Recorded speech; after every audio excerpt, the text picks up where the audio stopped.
আসসালামু আলাইকুম এভরিওয়ান, সবাই কেমন আছেন? আশা করছি ভালো আছেন। আমি সীমা আছি আপনাদের সাথে। যে যেখান থেকে দেখছেন দেশ বিদেশ, আশা করব পুরো ভিডিওটা কন্টিনিউ সবাই দেখবেন। যদি ভিডিওটি ভালো লাগে অবশ্যই একটা লাইক দিবেন, সাবস্ক্রাইব করে পাশে থাকবেন।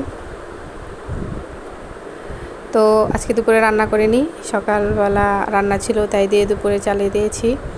তো রাত্রে রান্না করব। দেখতেই পাচ্ছেন কিছু হাঁড়ি পাতিল জমা ছিল, তা ধুয়ে নিচ্ছি। সুন্দর করে মেজে ঘষে সুন্দর করে ধুয়ে নিব। আজকে রান্না করব আলু ভর্তা আর ডাল, রাতের খাবার, বাঙালিয়ানা খাবার। তো আমি প্রথমে রাইস কুকারে দেখতে পেয়েছিলেন যে আলুগুলো সিদ্ধ দিয়ে দিয়েছি। তো এখন আমি প্লেট বাটিগুলো সুন্দর করে ধুয়ে পরিষ্কার করে নিব। তো এই তো দেখুন, এখন ডাল প্রেশার কুকারে দিয়ে দিব। প্রেশার কুকারে তাড়াতাড়ি হয়ে যাবে যেহেতু গ্যাসের অনেক দাম। তো রাইস কুকারে দিয়ে দিয়েছি আলু সিদ্ধ, আর প্রেশার কুকারে সুন্দর করে ডালগুলো, পাতলা ডাল রান্না করবো আর আলু ভর্তা।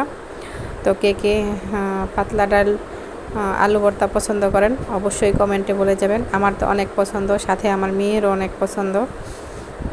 তো এই তো দেখেন প্রেশার কুকারে দিয়ে দিচ্ছি ডাল। তো প্রেশার কুকারে ডাল হয়ে যাক। তো এই ফাঁকে আমি টমেটো, কাঁচামরিচ, রসুন, পেঁয়াজ সব কিছু কেটে নিব। একটা টমেটো দিব ডালের মধ্যে। ডালে টমেটো দিলে খেতে কিন্তু খুব স্বাদ হয়। তো আমি একটা টমেটো দিয়ে দিব। তো এই ফাঁকে এই যে আমি সব কিছু কেটে নিচ্ছি। তো দুপুরে রান্না করেছিলাম আজকে, দুপুরে রান্না করিনি, সকালে রান্না করেছি, তা দিয়ে আজকে সারাদিন খেয়েছি। এখন ভাবলাম যে শর্টকাটে একটু ডাল আর আলু ভর্তা করে দেই।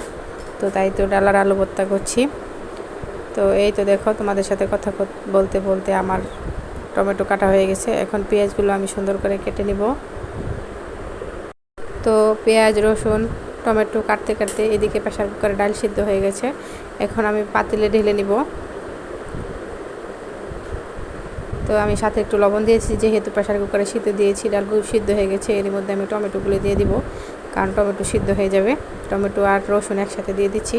দেখুন ডালগুলো সুন্দর গুটে নিচ্ছি। আপনারা কে কে এভাবে খান? ছোটোবেলা ডাল আর আলু ভর্তা যদি হতো তাহলে আর অন্য কোনো তরকারির প্রয়োজন ছিল না। তো অনেক পছন্দ করে খেতাম। এখন বিয়ে হয়ে গেছে, সন্তানের মা হয়ে গেছি, এখনও আলু ভর্তা, ডাল আর অনেক পছন্দ আমার, সাথে আমার মেয়েরও অনেক পছন্দ। জানি না কেন পছন্দ। তো মেয়েও অনেক পছন্দ করে খায়। আমার ডালটা হয়ে গেছে। এখন ডালে আমি রসুন দিয়ে বাগার দিয়ে দিব। তো অনেকে পেঁয়াজ দিয়ে, কাঁচামরিচ দিয়ে, শুকনো মরিচ দিয়ে, সাথে তেজপাতা দিয়ে বাগার দেয়। আমরা শুধু রসুনের বাগারটাই খাই, ডাউলে অন্য কিছু দিয়ে বাগার দিই না। তো এটাতে আমার ভালো লাগে। দেখুন ডালের কালারটাও কত সুন্দর হয়েছে। আর এদিকে আমার ডালও হয়ে গেছে। তো এখন আমি আলু ভর্তা বানাবো। সুন্দর করে শুকনো মরিচ ভেজে নিচ্ছি। তো আমি শুকনো মরিচ পুড়ে ভেজে তারপরে আলু ভর্তা করব। তো এই তো দেখুন আমি শুকনো মরিচগুলো ভেজে নিয়েছি। এখন আমি ভর্তাটা বানিয়ে নিব। তো শুকনো মরিচ দিয়ে ভর্তা খেতে কিন্তু আলু ভর্তা হাতে ডলে সরিষার তেল দিয়ে অনেক মজা লাগে। তো ভর্তা জিনিসটাই অনেক পছন্দ আমার। জানি না কার কার পছন্দ, আমার অনেক পছন্দ হয়। তো এই তো দেখুন আমি সুন্দর করে মরিচগুলো চটকায় নিচ্ছি। তো মনে হচ্ছে এই মরিচ মাখা দিয়েই এক থালা ভাত খাওয়া যাবে। তো আমি মাঝে মধ্যে এই মরিচ মাখা করেও খাই। তো একদিন আপনাদের সাথে শেয়ার করবো ইনশাল্লাহ। আর এই তো আলুগুলো আমি চটকিয়ে নিচ্ছি।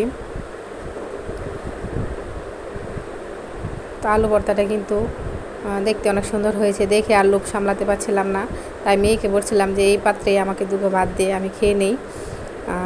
তো মেয়ে ভাত এনে দিল, তো আমি খাচ্ছি।